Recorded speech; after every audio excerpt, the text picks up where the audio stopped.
សារ៉ាយសមុទ្រ Pure Spirulina បានន័យថា Spirulina សុទ្ធ 100% អត់មានលាយអីទេហើយបើយើងនិយាយពីសារ៉ាយសមុទ្របងប្អូនប្រហែលជាស្គាល់ហើយព្រោះឥឡូវវាលេងនៅសមុទ្រហើយ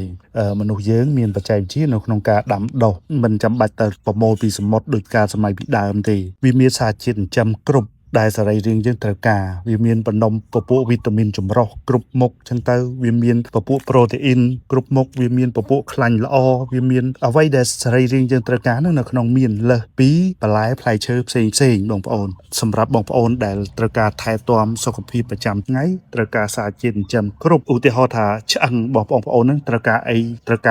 ញ្ចឹមប្រចាំថ្ងៃនៅក្នុងនេះមានចឹងទៅក៏សួតថ្លើមប្រមាត់បេះដូងតរងនោមឬក៏កាពះពោះវៀនខួរក្បាលភ្នែកដែលត្រូវការអីនៅក្នុងនេះមានបាទអញ្ចឹងនៅក្នុងនេះមានសារជាតិចិញ្ចឹមគ្រប់ដែលសរីរាង្គយើងត្រូវការនៅក្នុងការជំនួយសុខភាពរបស់យើងប្រចាំថ្ងៃមិនមែនបងប្អូនទិញទៅសម្រាប់ព្យាបាលនេះព្យាបាលនោះទឹកដៅនេះទឹកដៅនោះទេហើយតម្លៃមិនថ្លៃទេបងប្អូនមួយកំប៉ុងនេះមាន500គ្រាប់បងប្អូនហូបបានជិត2ខែបានអស់ហើយតម្លៃតែ$17ទេហើយបើបងប្អូនយកនៅថ្ងៃនេះខ្ញុំថែមជូនថ្នាំដុសធ្មេញមួយណាបងប្អូនហើយបើបងប្អូនយក2ខ្ញុំថែមថ្នាំដុសធ្មេញ2ហើយខ្ញុំព្រីដឹកទៀត